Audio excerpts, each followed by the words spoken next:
부활을 고백할 때 가장 중요한 한 가지 사실은 예수님의 부활이 곧 나의 부활이다 라고 하는 겁니다. 예수님의 부활이 나의 삶에 아무런 영향을 줄 수 없다면 이건 복음이 아닙니다. 그냥 하나 덧붙여지는 교리에 불과한 것입니다. 우리는 결코 부활이 교리가 되는 것을 원하지 않습니다. 부활은 복음이어야 됩니다. 복음. 어떤 것과도 비교할 수 없는 최고의 복음. 내 삶과 직결되어 있는 복음. 그것이 바로 부활이 되어야 합니다. 바울의 고백대로 한다면 만일 부활이 교리에서 끝나게 되면 이 사람은 세상 사람 가운데 가장 불쌍한 자가 된다. 그렇게 바울도 고백을 했습니다. 예수님의 부활이 나의 소망이 되어야 되고요. 궁극적으로는 예수님의 부활이 나의 부활이 되어야 하는 것입니다. 예수님 부활하셨으니까 나도 부활한다. 예수님 부활의 첫 열매가 되셨으니까 나도 부활한다. 이런 소망이 있어야 됩니다. 그게 부활이 우리에게 복음으로 다가오는 것입니다. 아담 안에서 모든 사람이 죽은 것 같이 그리스도 안에서 모든 사람이 삶을 얻으리라. 그러므로 우리도 주님을 본받아서 부활의 삶으로 나아가는 것은 너무나 당연한 일입니다. 자, 그렇다면 이 부활의 삶을 누리기 위해서 우리의 삶은 어떠해야 되는지, 그 질문에 대한 대답이 오늘 함께 읽은 요절 말씀입니다. 그러므로 너희가 그리스도와 함께 다시 살리심을 받았으면 위의 것을 찾으라. 위의 것을 찾으라. 부활의 삶을 살아가는 사람들이 마음속에 우리 삶에 무장하고 살아가야 될 것은 땅의 것이 아니고요, 위의 것입니다. 하늘의 것입니다. 위의 것을 찾으라. 위를 바라보고 살아가는 사람들이 부활의 사람들입니다. 오늘 말씀에서도 위의 것을 생각하고 땅의 것을 생각하지 말라, 2절 말씀에 그렇게 기록이 되어 있죠. 그렇다면 도대체 이 위의 것이 뭐냐? 그게 중요하죠. 위의 것. 이 위의 것을 오늘 이 시간에 한번 생각해 보고요, 같이 은혜를 나누려고 합니다.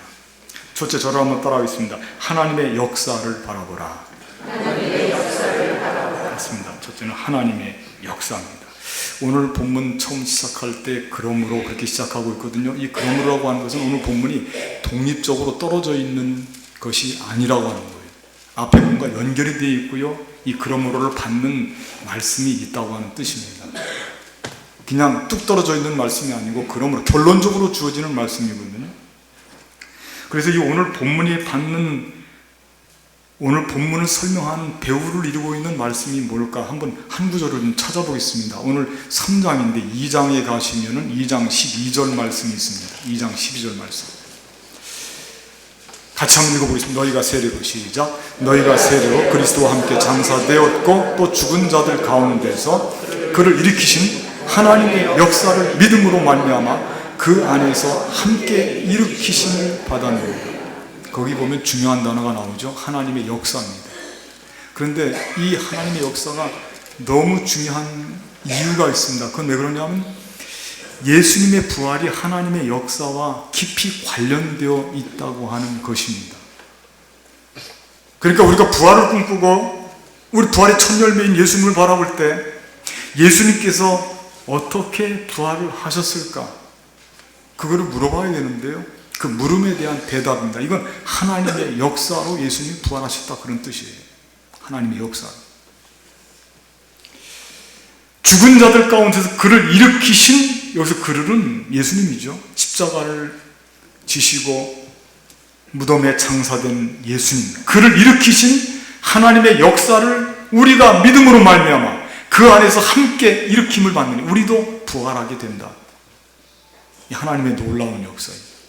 아마 이 세상에서 하나님께서 이루어주신 많은 역사들이 있지만 그 중에서 제일 으뜸 가는 역사는 죽은 자를 일으키는 역사입니다.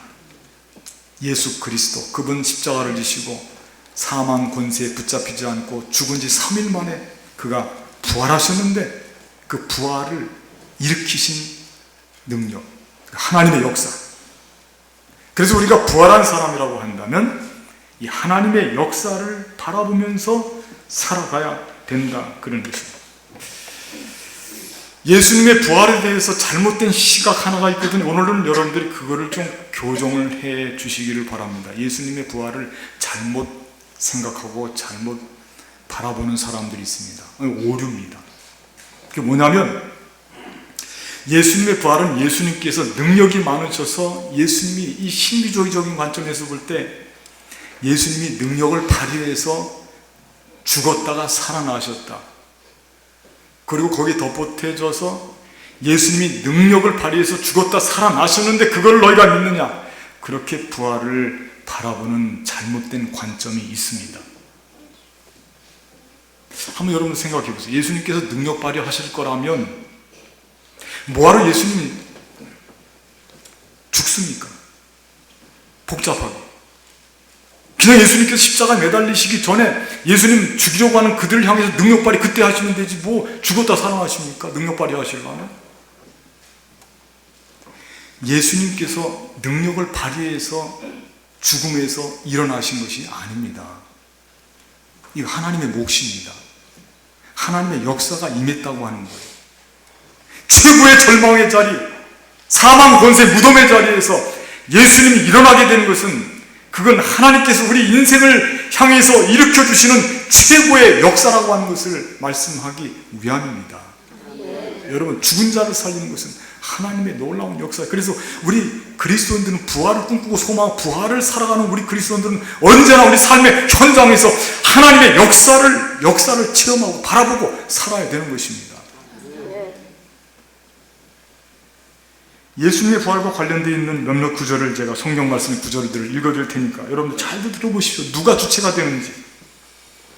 하나님께서 그를 사망의 고통에서 풀어 살리셨으니, 누가 살리셨다고요? 하나님께서. 이는 그가 사망에 매여 있을 수 없습니다.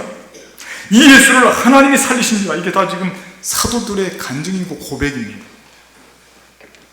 너희가 거룩하고 의로운 일을 거부하고 도리어 살인한 사람을 도와주기를 구하여 생명의 주를 죽였도다. 그러나 하나님이 죽은 자 가운데서 그를 살리셨으니 우리가 이 일의 증인이로다.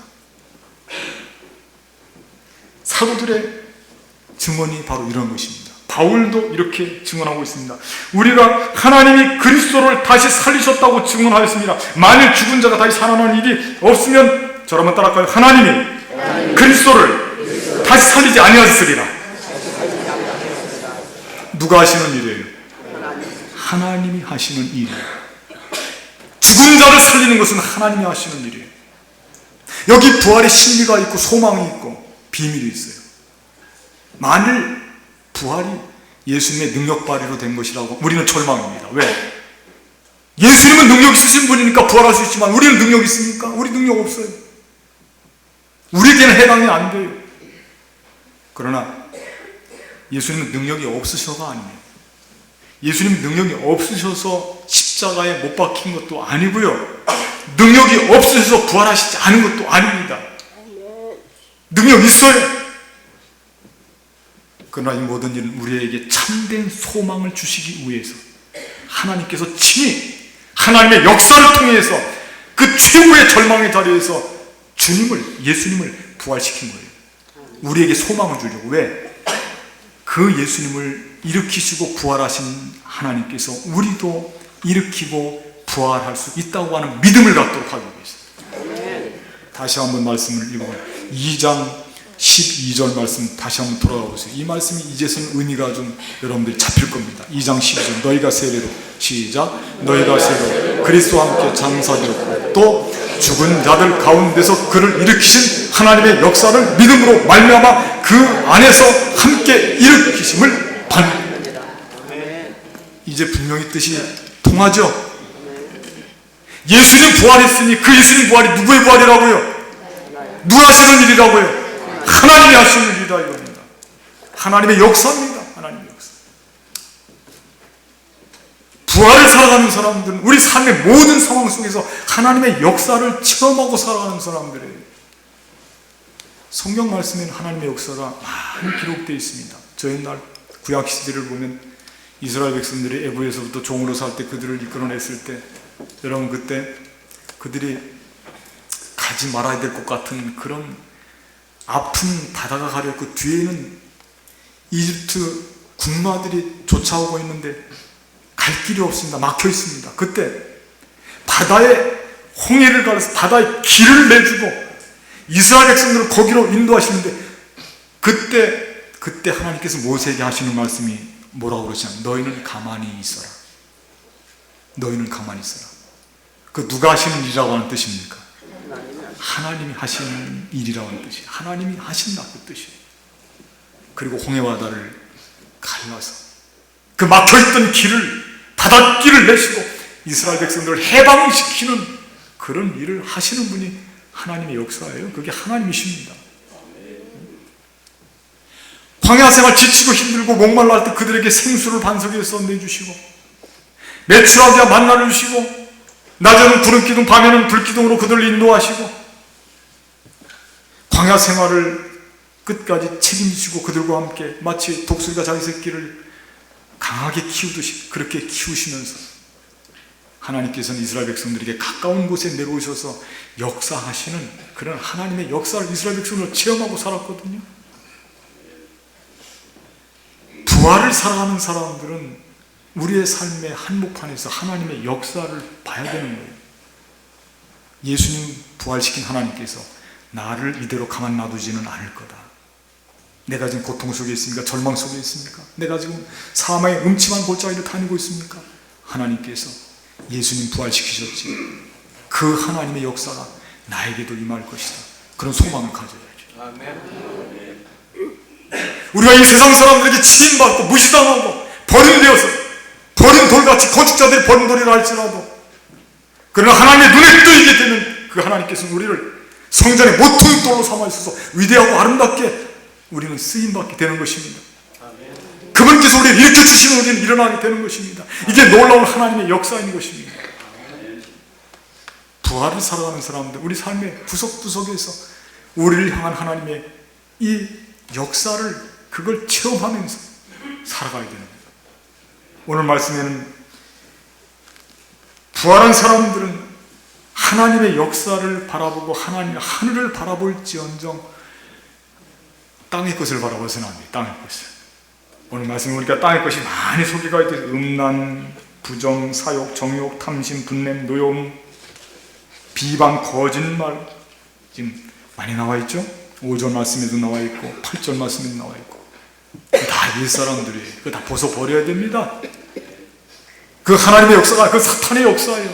어둠의 세력 악한 사탄 마귀가 우리의 마음을 흔들어 놓는 것입니다. 그런 것들로 우리가 해방돼서 땅의 것을 바라보지 말고 하늘을 바라보고 하나님의 역사를 바라보면서 살아가는 사람들이 부활의 사람들입니다. 우리가 하나님의 역사 놓치지 말고요. 우리 삶의 구석구석에서 하나님의 역사를 체험하시고 능력의 하나님을 만나시면서 살아가기를 바라겠습니다. 두 번째 저를 따르겠습니다. 예수님의 재림을 꿈꾸라. 그렇습니다. 하나님의 역사를 바라보고요. 두 번째 예수님의 재림을 꿈꿔야 됩니다. 이 부활의 사람들은 예수님의 재림에 대한 특별한 생각이 있습니다. 예수님의 재림, 영생을 살아가는 사람들이거든요. 그 예수님께서 재림하시면 뭐할까? 예수님은 우리에게 재림하셔 다시 오셔서 우리가 거쳐 하나님 나라의 영원한 나라를 예비하시고 계시다. 이제 오시는 거예요. 그분이 우리를 다시 그 영원한 나라로 옮겨주시는 겁니다. 그래서 오늘 말씀 4절 말씀 같이 한번 읽어보겠습니다. 우리 생명이신 시작. 우리 생명이신 그리스도께서 나타나시 그때 너희도 그와 함께 영광 중에 나타나리라. 영광 중에 다시 오시는 예수님과 함께 재림 예수님과 함께 영원한 나라에 도달해서 영원한 삶을 누리게 된다고 하는 이 예수님 재림에 대한 소망을 꿈꾸면서 살아가는 것이 부활을 살아가는 사람들의 모습이라고 하는 거예요. 예수님께서 부활을 하셔서요 40일 동안 제자들에게 이런 모습 저런 모습으로 나타내 보이시고 제자들과 함께 음식도 잡수시기도 하고요. 그리고 마침내 40일 되어서 감람산 기슭에서 마늘들이 보는 가운데 하늘로 올라가시는데 그때 천사를 통해서 주시는 말씀이 이런 겁니다. 갈릴리 사람들아 어찌하여 서서 하늘을 쳐다보느냐. 너희 가운데서 하늘로 올려가신 이 예수는 하늘로 가심을 본 그대로 오시리라. 다시 오신다고 하는 약속의 말씀입니다. 초대교회 교인들은 그들의 삶의 이유, 존재, 가치, 모든 목표 다른 데 있지 않았습니다. 여기에 집중해 있습니다. 다시 오실 예수님, 그분을 영광 중에 맞이해서 우리는 영원한 삶으로 갈 것이다. 영원한 삶. 그게 그들에게 가장 소중한 꿈이었습니다. 초대교회 교인들의 삶의 형태와 오늘 현대시대를 살아가고 있는 우리들의 삶의 형태, 정말 우리가 비교해 볼 필요가 있는데요. 초대교회 성도들은 재림 예수님과 영원한 삶을 가슴이 설레도록 그렇게 꿈꾸고 소망했어요. 그게 현실이 되었어요. 그들은 눈을 뜨면 예수님 다시 오실 것을 소망했고, 그리고 영원히 살 거라고 하는 설레는 마음을 가지고 하루 한 시간 매 순간을 그들은 그렇게 지내왔어요. 그런데 오늘 우리 시대를 살아가고 있는 우리 그리스도인들의 삶의 모습은 뭐냐? 가장 큰 차이점은 우리는 영생, 예수님 재림, 그거 별로 관심이 없어요. 그냥 그거는 우리를 위로해주는 말씀으로 생각하고, 지금은 우리 신앙의 주제에서 멀리 벗어나 있습니다. 관심의 영역에서 벗어나 있어요. 그래서 영원한 삶은 2차적인 거예요. 우리 삶의 본질적인, 신앙의 본질적인 그런 의미가 벌써 없어졌어요. 성숙한 신앙인일수록 성숙하다고 본인이 스스로 생각할수록 우리 삶의 현실을 신앙적으로 살아가는 거기에도 관심이 있지, 영원한 삶을 꿈꾸고 예수님 재림에 대한 꿈을 꾸는 삶이 결코 아니라고 하는 거예요. 현대인의 삶이, 현대인의 신앙의 모습은요. 이거 아멘이 아니에요. 이거는 아멘 아니에요. 한번 생각해 보세요. 여러분들이 신앙생활 하면서 영원한 삶에 대한 꿈을 늘 앞세워서 그 꿈이 지금 사무치도록 그 마음속 한복판에 새겨져 있냔 말이에요. 그냥 우리는 생명 있을 동안에 우리가 얼마나 가치 있게 살고 아름답게 살고 멋지게 살고 좀 남들보다 더 보람 있게 살고 그러려고 신앙생활하고 내가 교회 다니는 것이지, 뭐 나중에 죽으면 다 죽는 건데 뭐 그 볼 것도 없고. 여러분, 그게 이성적이고 그게 합리적이고 그게 멋있는 성숙한 신앙이 결코 아니에요. 예? 정말 신앙의 본질은요, 예수님 재림하신다고 하는 것을 현실로 받아들이고, 그리고 주님께서 우리를 위해서 영원한 삶의 처소를 준비해 놓고 계신다고 하는 것에 대해서 거기에 우리가 모든 소망이 집중되어야 그게 진실한 믿음이에요. 지금 여러분들 제가 이렇게 소리질러 이야기해도 별로 감동이 없어서 아멘 소리가 안 나오고 있어요. 천국에 대해서 이미 포기를 했어요. 그게 멋있는 줄 알아요. 천국에 대해서 포기를 했다니까. 어떤 사람들이 천국에 대해서 포기를 했대. 왜 그랬냐 그러니까, 천국이 지금 리모델링 하고 있대. 리모델링. 내부 공사를 하고 있대. 왜 그러냐 그랬더니, 천국에 어떤 사람이 죽어서 갔는데 천국에 갈까 지옥에 갈까, 자기 너무 죄가 많이 있어서 먼저 지옥에 갔대요. 그랬더니 지옥에서 거기 문패에다가 리모델링 써놓고 문지기가 지키고 있더래. 그래서 여기 왜 리모델링 합니까? 여기 왜 못 들어갑니까? 그랬더니 여기는 한국 사람들이 하도 불가마에 들어가고 찜질방에 들어가고, 그래서 불 온도를 좀 높이느라고 리모델링 중이니까 들어갈 수가 없다고 그랬더니, 그래서 이 사람이 다시 천국을 향해서 갔더니 거기 문지기가 또 거기서도 또 리모델링 못 들어간다는 거예요. 왜 그러냐 그랬더니 한국 사람들 때문이래요. 한국 사람들 때문에. 왜 그러는데 그랬더니 한국 사람들이 하도 성형수술을 많이 해갖고 들어가는데 조사를 하는 시간이 많이 걸려서 거기 자동 시스템을 만들어 놓으라고 그 못 들어가요. 그 포기하고 사는 거예요. 제가 무슨 말씀을 드리는데요, 우리 현대 기독교인들은 지금 천국을 포기했다니까. 그게 눈에 안 들어오고 마음에 안 들어와 있어요. 여러분, 우리가 사는 것에 너무 지나치게 집착되어 있습니다. 믿음도 이 세상 살면서 어떻게 살면 되지, 거기에 믿음의 목적이 있다니까요. 여러분, 우리가 정말 이 세상에 순간 하나님의 시간으로 볼 때는 순간입니다. 눈 깜빡할 시간입니다. 많이 살아요. 90년, 100년까지 산다고 그래도 그 시간이 얼마나 짧고 허무한 시간입니까? 그 삶을 어떻게 조금 잘 살아보려고 신앙생활 하는 게 그게 목적입니까? 그게 목적입니까? 그거 잘 살려면 그건 우리의 신앙생활이 결부되어 있는 게 아니에요. 열심히 땀을 흘리세요. 노력하세요. 수고하세요. 공부 많이 하고, 예? 돈도 많이 버세요. 이 땅에 사는 삶은 그렇게 살면 살 수 있어요. 좋은 거 많이 배우세요. 윤리도도 배우고요. 가르쳐주는 데 많이 있습니다. 요즘에는 그거 배우고 사세요. 그렇게 살면서 잘 살 수 있어요.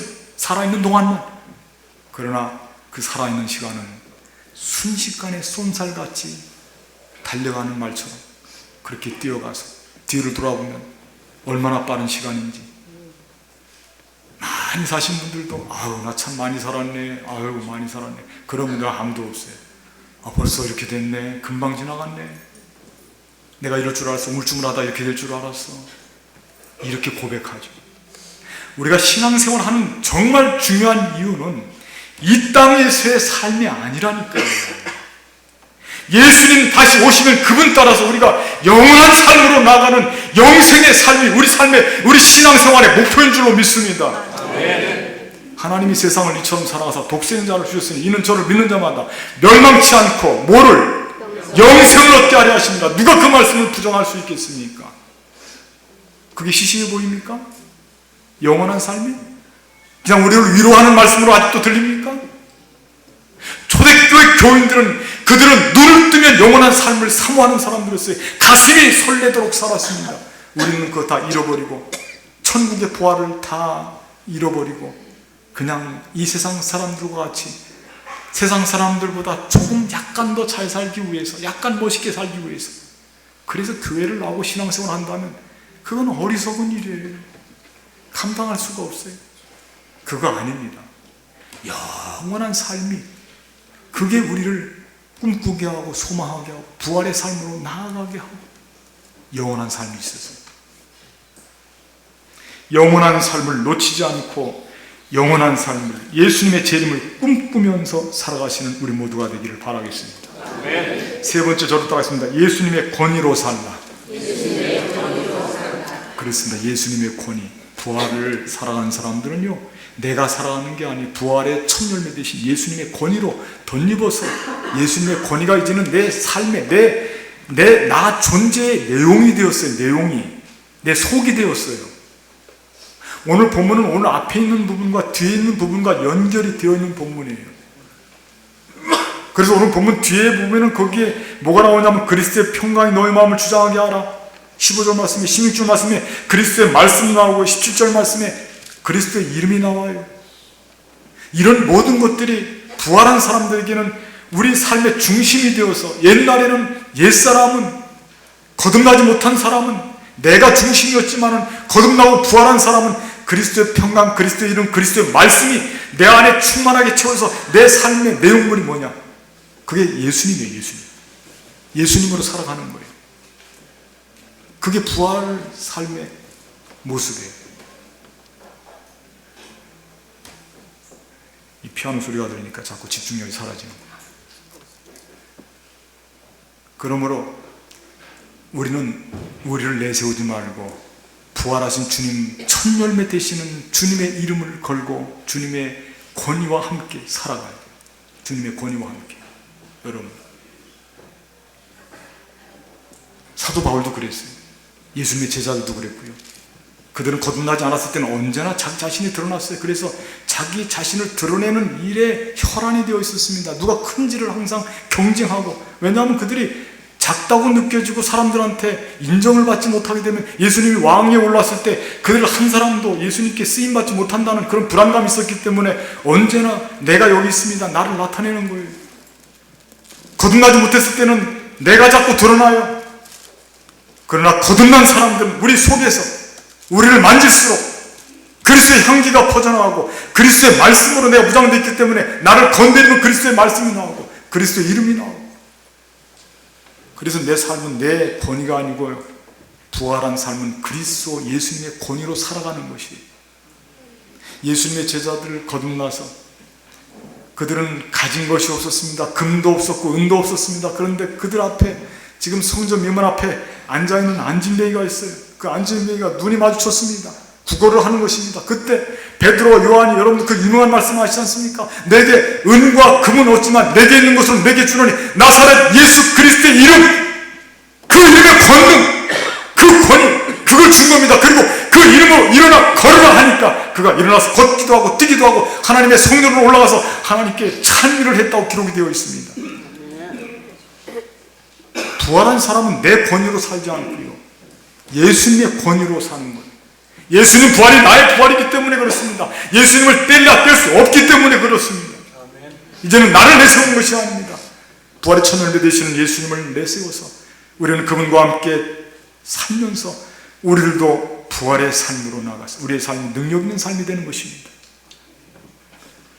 부활절을 살아가는 저와 여러분, 이 부활절 절기에 우리가 꼭 놓치지 말고 위의 것을 바라봐야 되는데, 위의 것, 거기에는 뭐가 있냐? 하나님의 역사가 있어요. 거기는 영원한 나라 예수님의 재림이 있어요. 거기는 우리의 권위가 있는 것이 아니라 다시 살아나신 예수 그리스도의 권위가 있습니다.